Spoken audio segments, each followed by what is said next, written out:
I'm Jason Stitt from Morningstar. Markets have been up and down in recent days, but mostly down, which means a lot of people have selling on the mind. But before you run for the exits, Morningstar's Benz, our Director of Personal Finance, says you should ask yourself these 5 questions. She's here to offer those insights. Christine, thanks for being here. Jason, great to be here. Christine, we know that a lot of people are selling in the market today. We can see it. But you say before you hit the sell button, you should stop and think about 5 key things because it could keep you from making potentially a mistake. The first one is before I sell a particular investment, I should ask myself, would I have sold this about a month ago in December?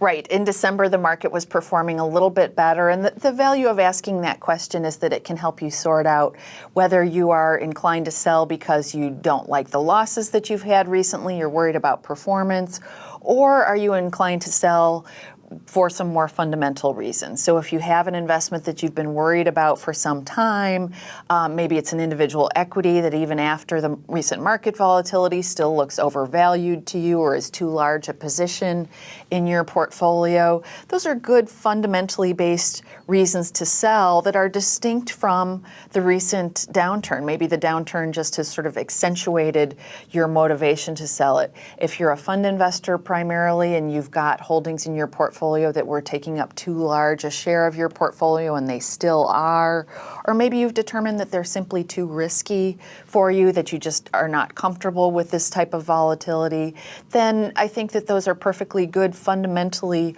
oriented reasons to sell, and it might make sense to unload those positions, even though the market is trending down, and you often hear that you shouldn't be a seller in a market downdraft. So there may be some good fundamental reasons why a sale, even now after some market decline has happened, could still be a good thing to do. Another question you might ask yourself, though, is have my long-term plans changed, which might mean I might need to make some changes in my portfolio? Right. So, for example, if you are someone who is getting close to retirement and your asset allocation framework that you're using has changed and it calls for having a greater allocation to bonds and perhaps even cash to queue up money for living expenses, in that case, even though it's not usually a great idea to be selling equities during a downdraft, it is perfectly defensible to consider getting your portfolio in line with your target allocation. You may want to do it over a period of months rather than right now, but it's certainly not unreasonable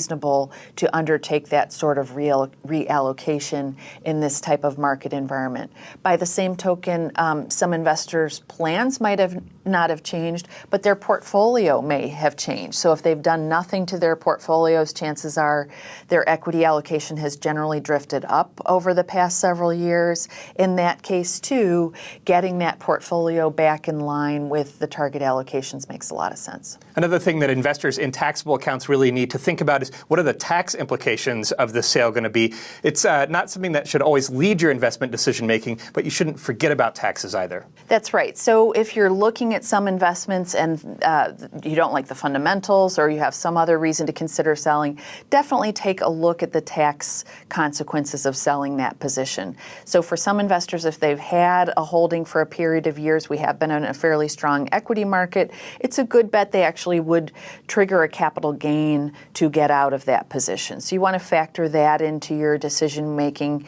You want to make sure that the money you're saving by unloading it will offset the capital gains that you are unleashing. So keep that in mind.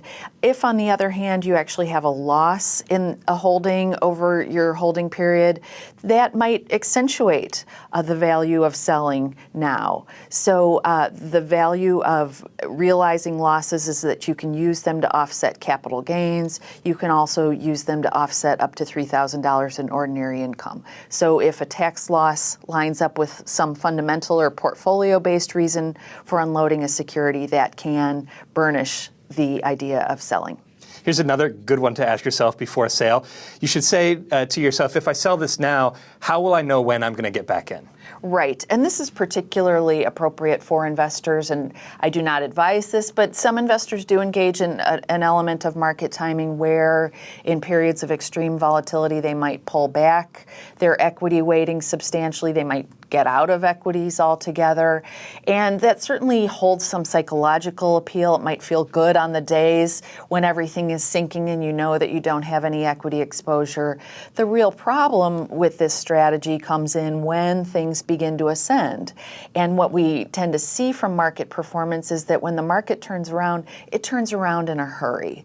And we tend to see the bulk of gains come on just a handful of days. So that person who has greatly reduced exposure to a given asset class or a given market sector is kind of left with that gnawing feeling of, is it time now or is this just a head fake? So I think it's generally not advisable to do a lot of jockeying around among asset classes because you're kind of left with this gnawing feeling about whether it's time to get back in.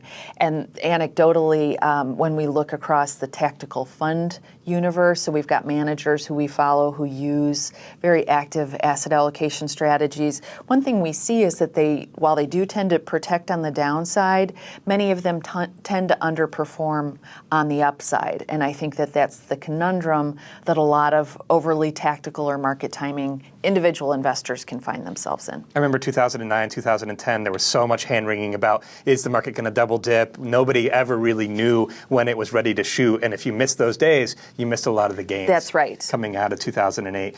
So the last thing you should ask yourself if you are going to make a sale is, what am I going to learn from this experience so that I can be better as an investor in the future and make sure that I'm making the right decisions? Right. A fund shop that Morningstar has long followed and admired has what they call a wall of shame for positions that didn't work out, where the managers think about what did they get wrong, what can they learn from the experience.